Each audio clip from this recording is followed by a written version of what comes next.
Good evening, everybody, and welcome to a 9 p.m. edition of the Huddle Show. I'm Bruce Hooley. I have to sneeze, so I'm going to mute my mic. Fake you out. And that is Lyle Sonny, folks. I told you I had to sneeze. Sorry. Hi there, Mr. Folks. How are you? Proof we are doing this Huddle Show. You know, I'm the one burning the matches. I don't know why you're sneezing. Because I'm fighting. That's how I am. That's how I am. You know why I'm doing You know, it. and somebody told me about 30 minutes ago, another Monday, a different time for the Monday Huddle Show. I said, The good news is Bruce only has 6 more kids to go through school and play sports. That's right. Only 2 more. So, hang in there. We're working the senior through the high school tournaments right now. A not very close first round game tonight. They managed to squeak by 57-8. So we'll have, excuse me, some more scores like that, I'm sure, in coming days, most often in girls' first rounds. But we have some matchups that we'll talk about that will be decidedly lopsided. It's unfortunate, but everybody gets in the tournament. And if you get a high seed in the first round, and my daughter's team is fortunate to be the 4th seed in the Central District D2, this happens. But we'll have a guy who's gone all the way through the tournament not too long ago, Kurt Goettemoeller of Marion Local, will join us tonight, and we will talk about the Flyers. They are the 4 seed, I believe. Is it the Wapak region that they are in, Sonny? I think they're the 2 seed, actually. I don't think so. I think they're the 4. You think it's the 4? I think they're the 4. But you could be right, but I think they're the 4. We'll see. We know we have New Bremen as a 1, and we know that we have Versailles as a 1, and I believe Botkins is a 1 on the boys' side. On the girls' side, of course, Fort Laramie, defending D4 state champ, is a 1, and Tri-Village, which aspires to that same Division 4 state championship, is also a 1. You know what it sets up for is some really interesting regional action and district finals because, I think I wrote in my column that was on earlier today, you take those, I had a column where I said, here's the 5 best of girls and boys that I've seen that I think portend the best chance of making an extended tournament run, getting at least to a district final, maybe even into the regionals. And honestly, with boys and girls both, I think you could throw a pie plate over all of them. They're that close.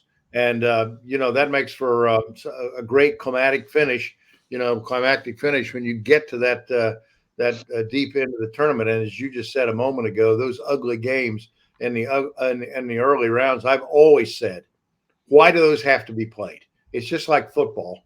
And I actually had somebody wrote in on the Reader Speaks just yesterday and said, I just read I have here in front of you a column I wrote a couple of years ago that if you don't win a minimum number of games, you don't qualify to play in a state basketball tournament, which I think is a good idea. Maybe not for the OHSAA because less games mean less tickets and less revenue, but it sure makes for better basketball. And it also kind of condenses that thing down to maybe 2 or 3 weeks. And guys, think about this. Kids getting a couple of weeks off or 3 weeks off to either rest or reacclimate their body to between winter sports and basketball and softball and baseball or track or whatever they do in the spring. That seems to make sense to me too. But if you're selling tickets and trying to make money on this thing, it makes no sense at all. Well, I will go on my little mini rant here, and I'm sorry if this offends anybody at the OHSAA, but it is absolutely not, in my opinion, a customer-friendly viewpoint to make everybody pay $8 to get into a tournament game. You don't give a senior rate, you don't give a student rate, and tell me why you have to buy your ticket by 4 p.m. to get it for $8, and if you don't buy it by 4 p.m., it's $10. Like, everything is done electronically. So this is just a way for them to ding you an extra $2 per ticket for those who don't buy their tickets in advance. Well, some people's plans change. You don't know if you're going to get out of work early. You don't know if you're going to get out of work late.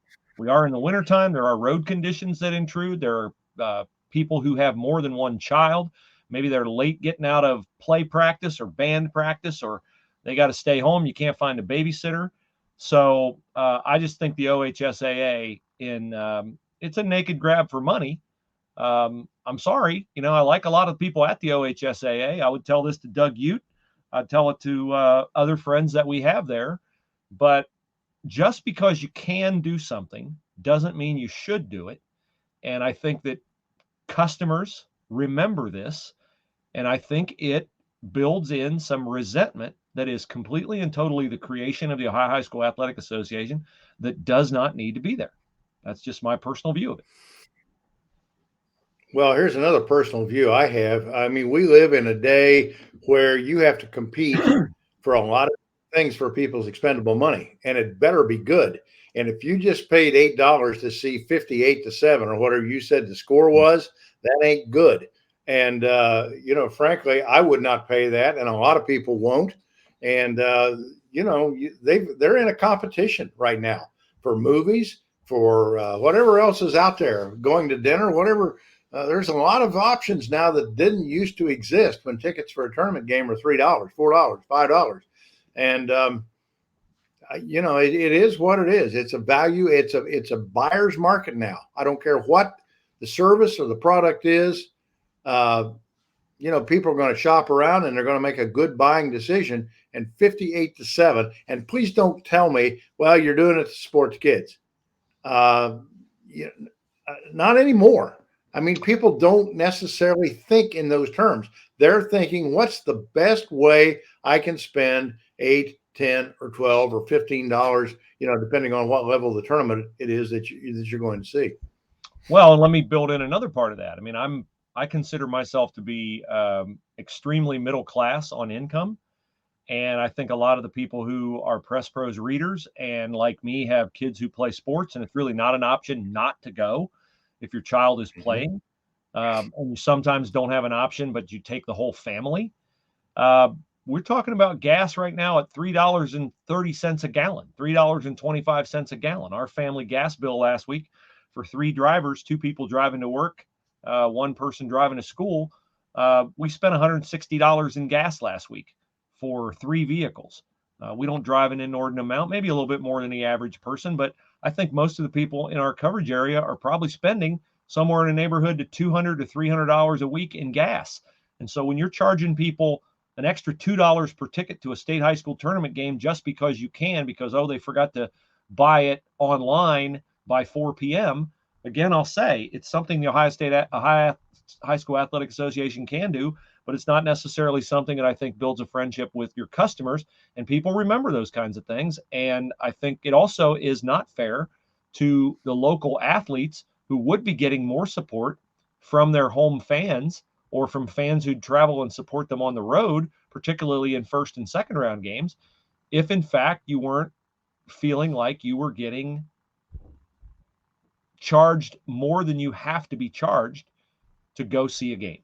So with that, we'll transition and talk about the games, but it's a tough time for a lot of people economically right now. I understand it's a tough time for the OHSAA, but I think they could be a little bit more sensitive to the need that people have in the rural areas of the state of Ohio right now. And I would welcome that, conversation with Doug Ute or with his board of directors or with his commissioners or anybody else. And we didn't even talk about this before the show tonight, but we just sort of got into it, and that is where we will leave it. So we will talk about the Super Bowl at some point in time. We will assess the high school tournaments, but right now we are fortunate to have a gentleman with us who has distinguished himself as one of the finer coaches in the area. He is Kurt Goettemoeller of Marion Local. And Kurt, I'm going to take the graphic away so we can see your handsome face, and we appreciate you coming on the show tonight. Hey, appreciate you having me, Bruce and Sonny. Glad to be here. That's our version of face guarding right there when we put that banner across. Sometimes people would like to see my face guarded like that. So, well, tell us about the Flyers, Kurt. And, I have not seen you yet. I'm really looking forward to seeing you because I like teams that play hard. I like teams that hustle. I like teams that get the most out of their talent. That's a tribute to you. I have seen your teams play on television and in the state tournament over the years. I've not seen these particular young men play basketball. I've, of course, seen them play football. But talk about what you like about your team this year and where you think you are at this point in the season as you're getting ready to go into the tournament. I'm really pleased with where we're at. I certainly am surprised that we're 16-4 right now, 7-1 in our league, and we got a chance to win the league Friday if we can go over to New Knoxville and get a win. But I think we've surprised some people this year. But the one thing I would say our team has been all year is we've been really resilient. We've suffered some close, tough losses, and we have been able to respond the very next day, coming back and getting some wins against some really quality opponents. And even within games, we've been down in some games and have been able to come back and really, either make a run at the end or pull out some wins. And I just think our team has been really resilient all year. Mr. Folks, are you still with us, or are you frozen up? Yeah, I mean, I was just sitting here thinking about, Kurt, I've seen you like 4 or 5 times this year, and the thing that impresses me, I don't think in any 2 games the same player has stepped up and had a big night for you. I've seen Peyton Audie go off and have a great game. I've seen Jack Kanapke. I've seen a number of kids on a given night come out, Brady Ronnebaum, and really play well and give you that lift. I don't know how you do that. I don't know if that's genetics. I don't know whether that's coaching. I don't know if you can take credit for that, the genetics part of it. But, you seem to have that charm with that club where on a given night you have somebody that's capable of picking up the other 4. Yeah, I agree with that, Sonny. We do have kids. Our starters. We barely have one guy that's averaging double figures. I think Jack might be in double figures barely, but we have 5 kids when we put them on the floor starting the game that are all capable of scoring. Brady had a big weekend for us last weekend. Brady Ronnebaum, he had 19 and 17 points in the 2 games. Tate Hess has come on as of late, and obviously when you got a 6'8" postman in the middle, he's capable of big games. But all of our starters are good, and you got to guard them. Jaden Mesher was in double figures earlier in the year. And Peyton Audie certainly is capable as well, and he's an excellent defender. So, as you mentioned, it would be kind of hard to prepare for us a little bit because you don't know who can maybe hurt you on a given night. Kurt, is that something you like about your team, or would you rather have that one guy that you're pretty sure when you start tonight that guy's going to get you 17, 18, 20? Well, we a lot of times play through our big man, Jack Kanapke. So, we're certainly counting on him, hopefully on most nights to get us double digits. You always want to play through that post player, but, if teams double down like we may see tomorrow night with Walphawk and some teams like that, he's got to have the ability to find open people. And then, Brady Ronnebaum is a veteran guard out front. He's been, a player on our varsity team for 3 years now.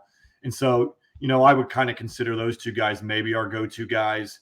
But when other guys can step up and score on a given night, it's definitely more difficult to defend. Your competitive qualities are off the chart. You and I've talked about this a number of times, in the hallway outside the locker room. It's one of the things you almost always say. I really like the way we competed tonight. This goes back to the 2018 game when you beat Cornerstone for the Division IV title. And just frankly, I thought outcompeted them. And you have a knack of doing that. I know people up there say, well, it relates to football and how hard we play and all the sports. But some of that has to come from a culture. And a lot of that has to do with coaching. And I got to give it to you. Beth Stripe's got it in her girls, too. You've got it. The other sports seem to have it. What do you attribute that to besides the water there in the community of Mariastein? Well, there's certainly a culture in our school, and our parents do a great job of instilling a lot of that as well. And certainly Coach Goodwin, when he got there 20 years ago, he brought, a lot of that type of culture to where we had belief that we could win if, as long as we compete. But, that's one of, we have 5 core values in our basketball program, and one of them is compete. Don't worry about the score. The score is going to take care of itself, but worry and focus on really playing hard every night. And if you do that, good things are going to happen. So we preach that and we talk about it a lot. And, I think it rubs off on the older players. They're competing and it rubs off on the younger players. And it's just something over time that gets stronger and stronger. And like I said, competing is one of our core values. So, it's been good for us. That's for sure. Kurt Goettemoeller, the head coach at Marion Local, is our guest here on the Huddle show. And the Flyers, you open in the tournament against New Knoxville. Am I correct? Yeah, we actually close with them the regular season this Friday, like I mentioned. And that's, if we win that game over at New Knoxville, we'll tie for the league championship, which would be a great accomplishment for us. But then we have to turn around and play them already the following Wednesday. So it's going to be a little bit difficult in that you're going to have to see the same team 2 times in 5 days. How much, Kurt, is there strategizing on that day of the drawing where you're faced with, I think you're the 4 seed, if I'm correct. Right, that's correct. Grabbing your spot on the bracket. You've done this a long time. Maybe take us through like what you're looking for, or is there a thing where you really don't overthink it? You're the 4, and when you go, like if the spot is there opposite, one of the top 2, you kind of have to take it because 3 goes on the bracket ahead of you. So you're kind of sometimes limited in where you go as the 4. Yeah, the tournament draw is a lot of fun, and I probably overthink it. We think about it for weeks in advance, and where your positioning is going to be, what your seed's going to be. And we lost to Spencerville in overtime the night prior to the draw, and it probably cost us a top 2 seed in a tournament bye. So we fell all the way to the 4 seed. There's so many good teams in our district this year. There's 8 really good teams. 1 through 8 really could come out of our district and could be seeded anywhere. But anyway, when we were the 4 seed, we just basically there was an open bracket and we took it. But there's a lot of angst going into that tournament draw. And the one thing, I would love to see 2 things happen. Really, I would love to see the Northwest District go to even a bigger super sectional where we have 20 to 30 teams as opposed to 12 or 14 in a sectional. Now, I don't know that is ever going to happen, but the one thing we're not allowed to do in the Northwest District is we're not allowed to pass. Mm-hmm. And sometimes you're a sitting duck as a top seed, and you're just sitting and you have teams behind you, and you're worried, is this team going to jump in your bracket or is that team going to jump in your bracket? Whereas in the Southwest District, they're allowed to pass if they want and have other teams behind them place themselves on the board. So that's a little bit of a disadvantage sometimes when you're a top seed. But overall, it's worked out. It's a lot of fun doing that tournament draw. And no matter this year, there was nowhere to hide because there were 8 good teams. So you're going to have to beat somebody pretty darn good to get out of this sectional this year. I'm kind of surprised there could be 2 different procedures in the same division in different districts. Yeah, I think what they say at the sectional and district level is that those regional districts, the Northwest, Southwest, and so forth, they're supposed to run their own tournaments there. And then when it gets to the regional level, then it's kind of more controlled by the state. So there is a little leeway and some differences you'll find at the sectional and district level. We'll be covering the Piqua sectional in Division 4 here Friday night, and that has been for decades and decades considered one of the premier sectional tournament venues in any place in Ohio. And I've seen a few of them in Southeast Ohio and, of course, the Piqua.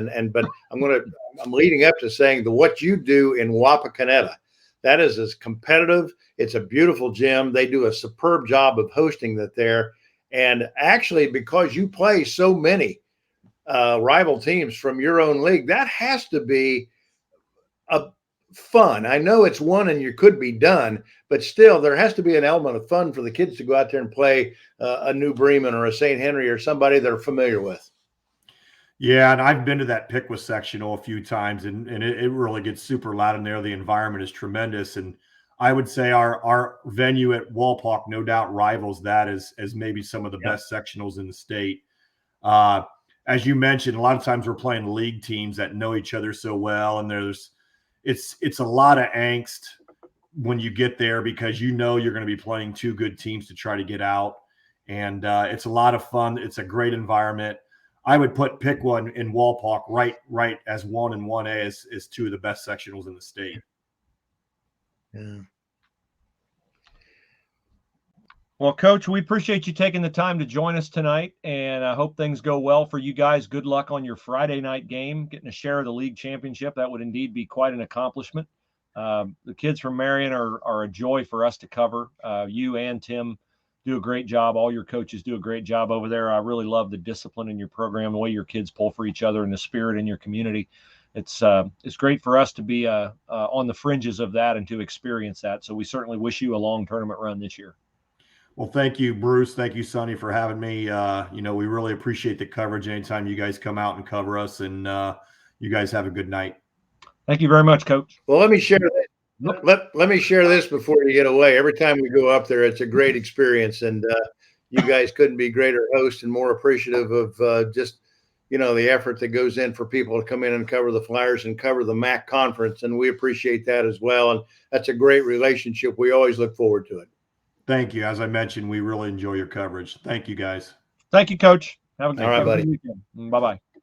Kurt Goettemoeller joining us. Nice to have him on and get his perspective. Those Marion kids obviously win at a high level, Sonny, and I think winning, builds an expectation of winning, and they certainly have that at Marion Local. And I wouldn't count them out. Like he said, any one of 8 teams could come out there. New Bremen is the top seed, but Marion Local is a 4. He was talking about the bracket and picking his spot on the bracket.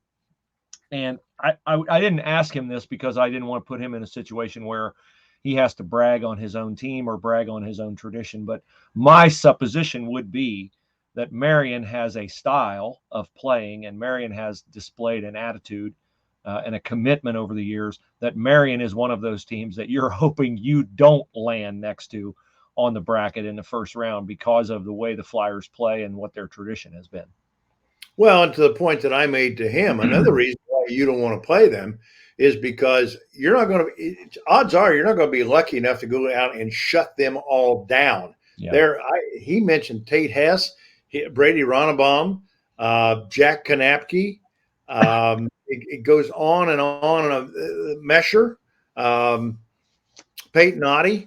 Any one of those kids on a given night can get hot and score 20, 25 points. I've seen it time after time after time. And, when you scheme and you prepare to go out and play a tournament team, a good team like that in a tournament where it is one and done, it is very hard to account for all 5, because if you don't know which one of them is going to have the night of their life, and that seems to happen a lot with Marion. I don't know why. And it happens, with other basketball teams. Yeah. Tip City's a pretty good example. We've talked about Stanley Klein the other night, went off for 34 against Pickwick, scored 33 in the first game, bested that in the second game.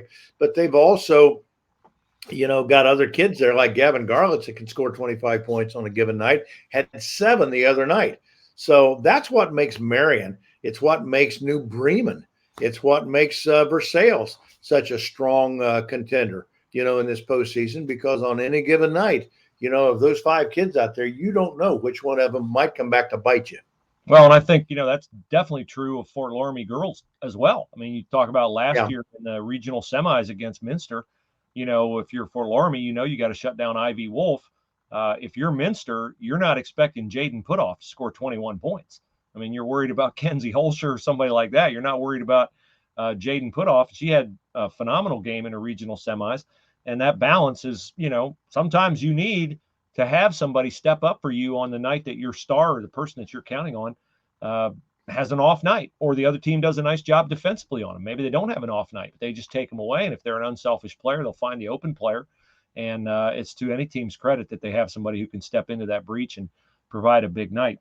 Some of the games you mentioned, Coach Gettemiller mentioned, you run into a MAC team very often in that Wapak regional. New Bremen could do that. They're the top seed. They've got a bye. They could catch St. Henry in their initial game. It would be St. Henry's second game.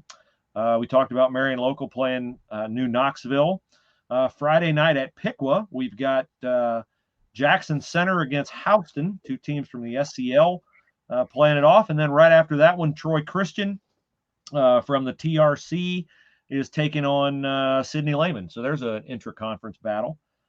Some other games here. Botkins will begin its defense of its state championship 4 p.m. on February the 19th. They are at Piqua. Right after that, Russia takes the floor. Bradford will play after that. So you get to see 3 area teams that night if you're headed to the Piqua sectional. I believe that's Saturday night, 2/19. Right, the 19th. And Tip City is the 5 seed. They will take on Eaton at 3 p.m. on Saturday afternoon. Milton Union plays at 11 a.m. at Kettering on Saturday against Waynesville. Anna will make its debut on February the 24th against Greenon. And that game is at Western Brown. And I got to tell you, I don't know where Western Brown is. Where is Mount Orab, Ohio, Sonny? Well, it's down, I think, in, I guess it'd be in Brown County or down someplace down in Southwest Ohio in that area down there. But, that's a long way to go. There's a long way to go. You pass a lot of pretty good gyms along the way if you're Anna to have to go all the way down to Brown County to play. So, you always wonder who makes these decisions about where they're going to play. So one of these days you're going to see where the better seed gets to host the game, because it makes a lot of sense. It's not necessarily, people say, well, it's kind of fun, to go to play on a neutral court, and it's kind of exciting for the kids. I've never met a kid yet that wouldn't rather roll out of bed, go play in their own gym, and then go home and play and eat pizza with their buddies. So that doesn't make a lot of sense to me, but I think that day's coming. A couple other boys games. First round, Covington plays on February 17th, which is Thursday. They debut at 5:30 p.m. at Northmont. And Miami East plays on the 23rd of February, 6 p.m. at Vandalia Butler High School. And that, of course, is where a lot of the Division IV teams feed into. That is where Botkins won its regional a year ago. That's where the girls head. Tri-Village, number 1 seed in the Troy region. On the girls' side, they start on Wednesday night, 5:30, but they are not at Troy. They are at Trotwood. That is where their opener is. The Botkins girls are the 3 seed in the Troy 2 district. They play tomorrow night at 6 p.m. Russia debuts also right after that one at 7:30. So those are our main teams that we are looking at on the girls' side. On the small school division, of course, we have, I think, 4 teams in the Central District ranked in the top 10 in the state: Kaufman, Reynoldsburg, Newark, and I want to say Westerville South. I'm not sure about that, but we have really strong girls teams in Central Ohio, and that's like one of those 40-plus team districts that Coach Gettemiller was talking about. You really got to fight your way out of that one. So we'll have our eye on the Central District and our eye on all the Southwest District, the Wapak, the Troy, all the districts that we have covered in the past.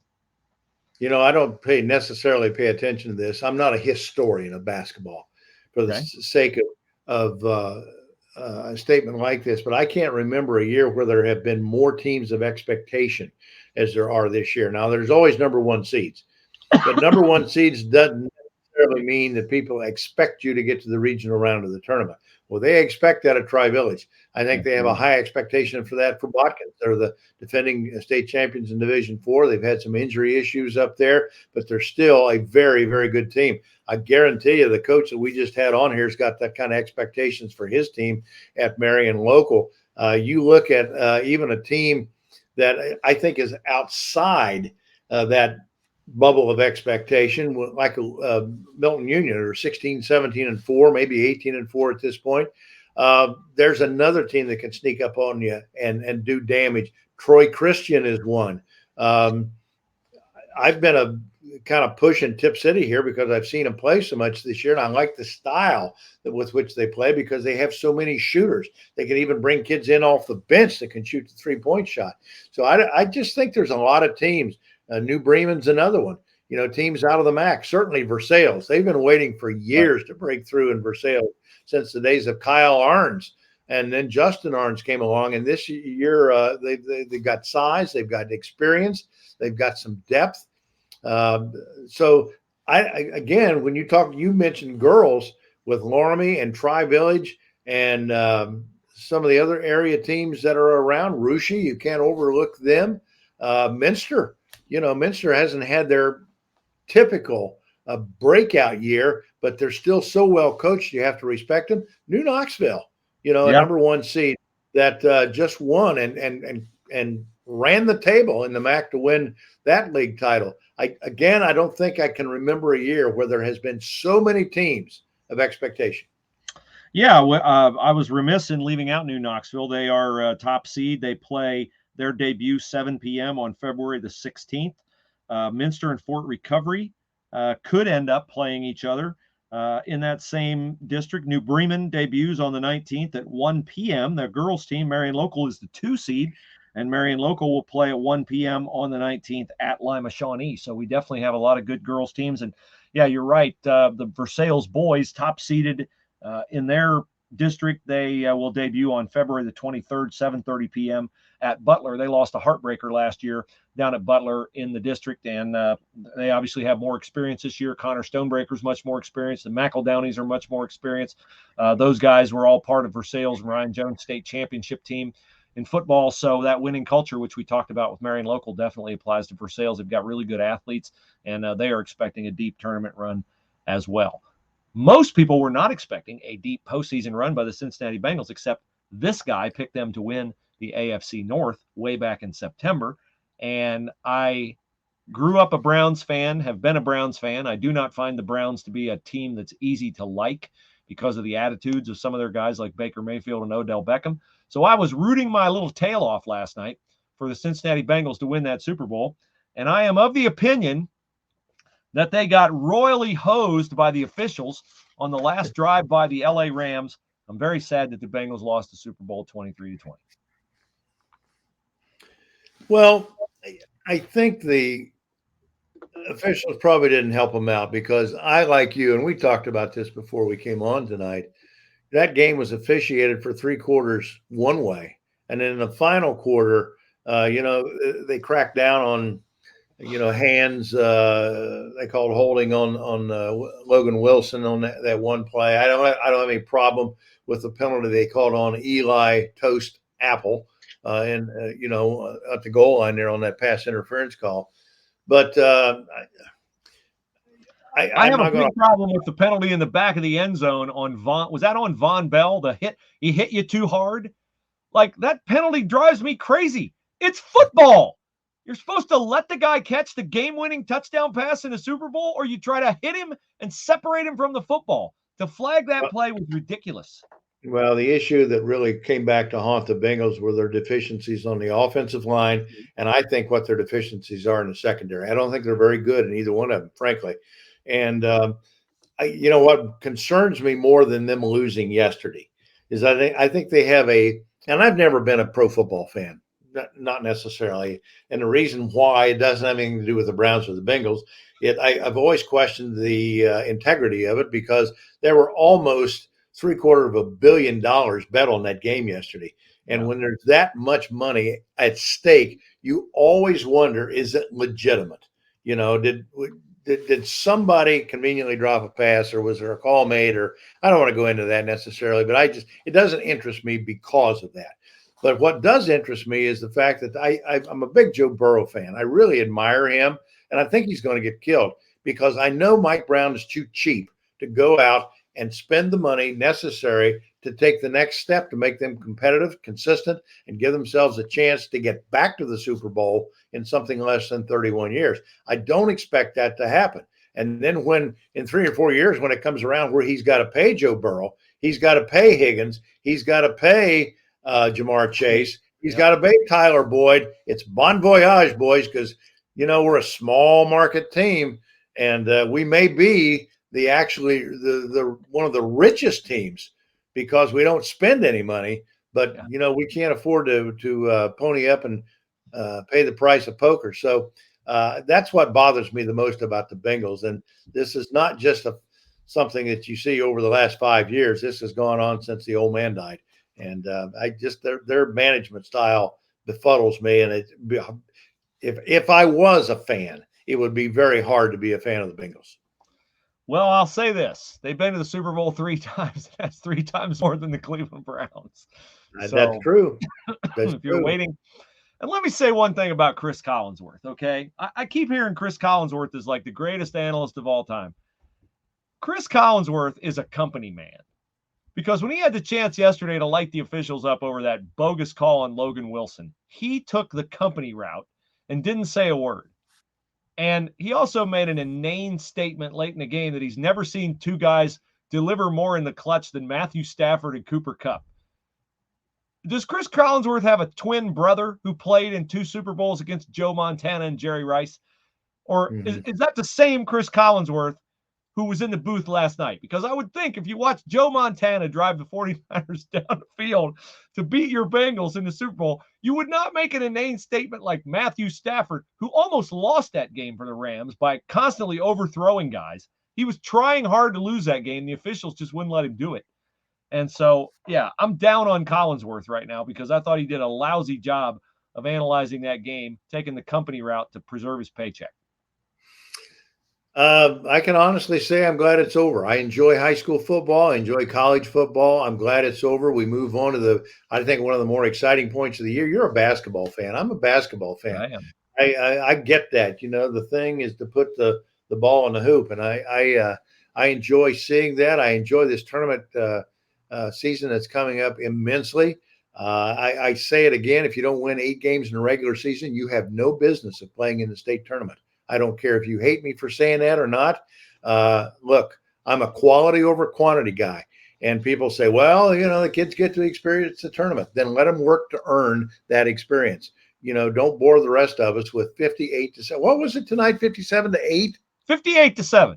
58-7. Well, running clock in the second half. Starters out the entire second half of the third quarter and fourth quarter. I stand by that because that's the way I was raised. I didn't play at Marion Local, or a team known for its competitive instinct, but I know I grew up with a bunch of kids that had to earn their way to any time they got to play anything, whether it's in school or Little League.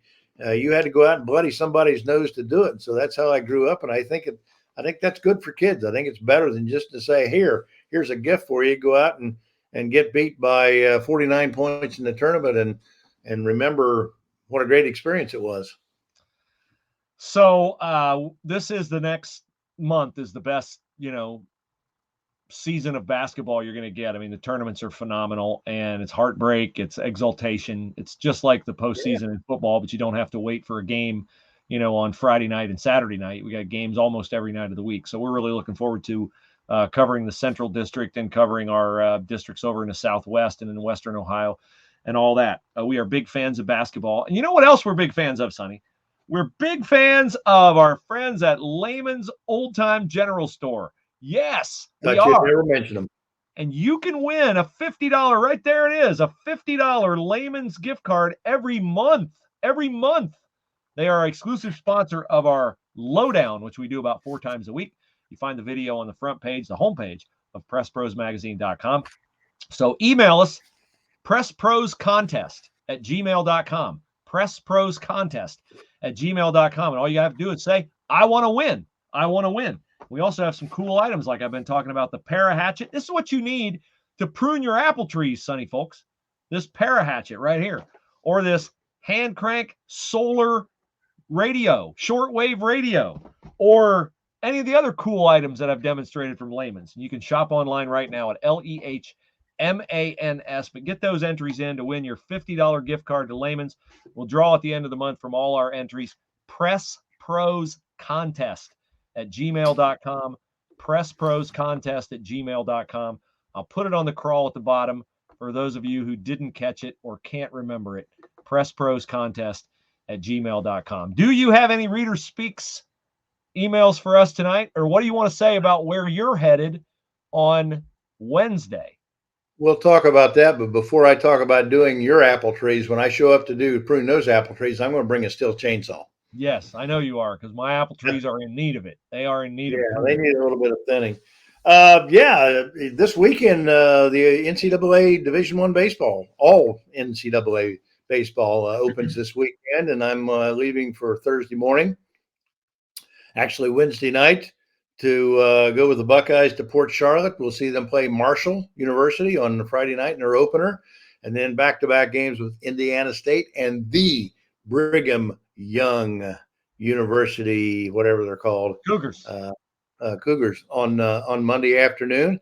And, the number of people have written by. We've already put some player profiles and stories about the Buckeyes on Press Pros, and some people have written in that follow the team and want to know what kind of team I think they'll be this year. And I'd like to know too, because they're young, because of COVID. They've got 3 very talented freshman teams, freshman classes that are stacked on top of each other because they got the extra year of eligibility. The problem is they're talented, but they just haven't played Division I baseball enough to know how good they are. The good news is, if you're wondering, is the whole Big Ten's that way, because they turned over a lot of good talent last year. They had 27 kids drafted in MLB draft in July. So there's going to be a lot of teams that start out from 0 this year and try to see whose youngins get better the quickest. And I would say it's going to be a race for the finish to see who gets to that Big Ten tournament. I do believe, though, that Ohio State's good enough, if they get off to a good start, where they could be very competitive. I mean, they've got good talent in their pitching staff. It's just that, again, those freshmen and sophomores haven't pitched. And there's going to be good days, and there's going to be some days when you're reminded that you take your lumps sometimes, even if you're talented. So it's on the job training. You asked, do we have some people who have written into the Reader Speaks? Here's one from Tony. It says, saw your story today on teams you think have the best chance of making a long tournament run. Are there any average teams, he writes, that you think might surprise someone? And why do you think they would have a chance? Tony, that's an excellent question, and one that I don't think enough people consider. But I'll say this. I know there's a lot of teams that are pretty good, that don't have necessarily the record that Kurt Goettemoeller has. He just was on here and said I think they're 16-4, 17-4, something like that at this point of the season. A Tri-Village, which is, I think, 18-2 or 17-3 or something like that. Certainly Botkin's in their record. I think they're 18-2. So, but there are a lot of good teams out there that are probably 12-8. And to your question, why do you think they might have a chance? You give me a team with a good pair of guards. Mm-hmm. A team, I'll bring up Tip City again, that have a Gavin Garlitz and a Griffin Caldwell or somebody like that in the backcourt that can handle the ball, spread the court, shoot the three, force tempo, get some turnovers, get some transition buckets, things like that. The things that, frankly, Fort Laramie has done so well in their girls program over the years. You give me a team with a good pair of guards, and I think on a given night, they can beat a number 1, number 2 seed. If they don't beat them, they're going to make it very close and life miserable. Mr. Hooley, you've seen lots of basketball. What do you say, yay or nay? Well, I have a concern about Tip's ability to protect the basketball. I think they get going at such a speed because they pressure teams that they sometimes get a little careless with it offensively. But they do have a lot of depth. I like Liam Peronsky. I think he settles them down quite a bit. The night that I saw Stanley Klein, he struggled, but I obviously know he can score in bunches, 17 in a quarter, 33, 34 in a game. The team that I would pick, I agree with you on guard play. I also like a team that has a special player, a guy who, if he needs to score 30, he can do that, or 35. And I'm going to pick a team that's down in the middle of its bracket, is Milton Union. I think they're an 8 or a 9. They got Blake Broomball, who's a phenomenal athlete, great football player, and a really good basketball player, has scored 1,000 career points. So I would look, I'm not talking about a state tournament run, but a team that could win 2-3 games, get to a district final. I'd put Milton Union in that category. Let me give you one more, because I saw him play Saturday night, and I am a proud alum of Piqua High School, and I'm a growing fan of their first-year coach, Brett Kopp. I've known the Kopp brothers for a long time, and they all have experience in coaching, and Brett has come in there and has made a difference in the culture of that program in the first year. But they've got a youngster there. I think he's a junior, and he'll be a senior next year, named Drayshawn Roberts, who is a baller. He can get to the rim. He's competitive, can shoot it, can defend.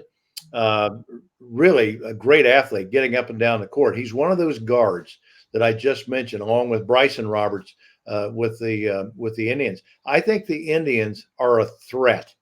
They open with Tecumseh on the 16th, but I think they are a threat to possibly get through Tecumseh. Third match with Sydney, and if they get that far, I think they run into a team called Centerville.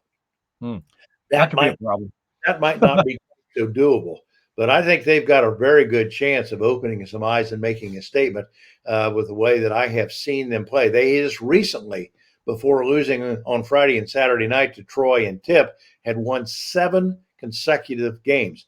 And it has been, someone said 31 years. I don't know if it's been that long, but I know no one has won 7 consecutive games as a coach at Piqua in the 21st century before this year. They've had some winning seasons.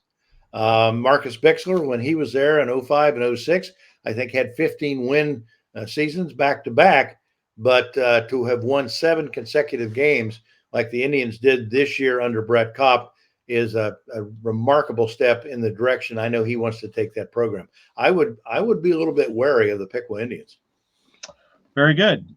I intended to ask Coach Gettemiller of Marion Local, and I totally forgot it, to give us a scouting report on Austin Parks, the 6'10" big man from St. Mary's Memorial who has committed to sign with Ohio State. I would like to have gotten Coach Gettemiller's opinion of Austin, but I'm happy that we'll have a young man from the Press Pros area joining the Ohio State Buckeyes at the same time that another young man from the Press Pros area, Justin Arns, transitions off the roster, if in fact he does transition off the roster, because he could take an extra year, a COVID year that everybody who played during COVID gets a chance to take if they want it. Kyle Young is taking his this year. CJ Walker chose not to. Justin Arns will have that option. He could come back, and if he does, then we'll have 2 people from the Press Pros area, and Justin Arns and Austin Parks. But you've seen Austin Parks, and you told me a long time ago, hey, there's a kid at St. Mary's that Ohio State better take a look at. They not only took a look at him, they liked what they saw, and they got him to sign. He's got skills. At 6'9", he's got good touch around the rim. He can obviously score. The thing that I like about him going to a place like Ohio State, he's athletic. He used to play tight end on the football team up there, and of course they throw a pass there about every time the Comet Kahutek shows up. So there's not a lot of fun to playing tight end at St. Mary's, but he can run the floor. And he's durable. He's going to get nothing but better. He's about 6'9", I'd say 240, maybe 245. He's got the frame to get up to 260, 265. He may not be done growing, so he may be, by the time they get him, 6'10", 6'11". I don't know. But he's got skills. He's been well coached with Dan Hagemeyer, and he has gone out in the summer and worked very hard to improve those skills. So I really believe that he can go to Ohio State and make an impact there. And I think that your friend and mine, Chris Holtman, will be delighted to have him as part of that program. He's a Big Ten prototype player. Yeah, and I exchanged a text with Coach the other night, and he was very happy to get Austin Parks, very happy. And he said, that nice to have a homegrown big man. So that's a good thing. Yeah. I neglected to mention when I talked about getting your entries in for your $50 Layman's gift card that if you order online from Layman's, you get 10% off when you use the promo code PressPros10. PressPros10. So use that promo code. And we prefer you use our promo code because then they'll know that you came from the Press Pros area, and you will make us, you will vouch for the comment that we made to Layman's, which is that a lot of people in the Press Pros audience already know about Layman's and already shop at Layman's. And so when you use that promo code PressPros10, you will prove to them that we are in fact accurately representing you as readers and Layman's customers. So PressPros10 and get your entries in for the $50 gift card giveaway at the end of the month by sending them to pressproscontest@gmail.com. We are at the appointed hour, Mr. Folks, unless you have anything else you'd like to get into. We have Ohio State basketball for you tomorrow night against Minnesota. That'll tip off at 8:30. Are the UD Flyers playing tonight, or are they playing tomorrow night? I know Hal is. They are playing on the road at Rhode Island tonight. They are at Rhode Island tonight playing the Rams. Chance to get into second place in the Atlantic 10. They had a couple of big wins over the weekend, which you can read about. The Hall of Famer Hal McCoy has that covered with photos from Julie McMacken-Wright on the site at PressProsMagazine.com. Baseball this weekend. Can't wait to get there. It's about 78, 80 78 to 81 degrees during the days down in Port Charlotte. Our friend Steve Partington's hosting us down there.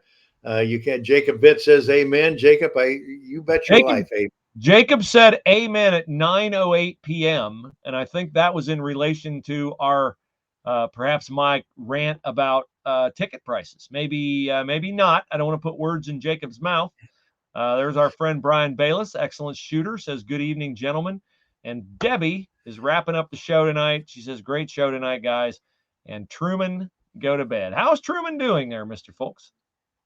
Truman is doing just fine, for anybody that wonders about him. And I don't have Stinky Brown here in the office with me, or I would give her a debut tonight. You know, she hadn't been on in 2022, but I think that snoring I hear downstairs is either Mindy or her. So I think that's Stinky Brown for sure. Times that that I've been Stinky over to Brown. the Folks Plantation, Stinky Brown is quite the happy French bulldog. Hey, by the way, it's a big day at the Folks house because the seed catalogs came today. Fantastic. That's a sure sign that spring is on the way. That's a sure sign. Fantastic. Well, check out the site for coverage of OSU baseball. They get underway. Where is it on Friday? They play Friday, Saturday, Sunday, Monday. They play at Port Charlotte down there where the Tampa Bay Rays play in their spring training facility there. And then they play at Community Park, Centennial Park, I should say, there in Port Charlotte on Saturday, Sunday, and Monday against Indiana State and the aforementioned Brigham Young Cougars. Good. We'll have Ohio State basketball against Indiana on Saturday. We'll have the Pick with sectional covered for you. Thanks, everybody, for watching the show. You can catch it on the replay. We'll have it up on the front page of the site, but you can always catch it on our YouTube channel. Follow us on our Instagram site, which is, of course, PressProsMagazine is what you search. Those of you who attend games that we're not covering, you can send us video from games that we might use on our Instagram page. You could win a nice prize from Layman's if you do that. And our Facebook address, of course, is PressProsMagazine. So the Twitter site at PressProsMag. Thanks to everybody for watching. Thanks to Kurt Goettemoeller of Marion Local for joining us tonight. We'll see you out and about at all the games you care about. Good night.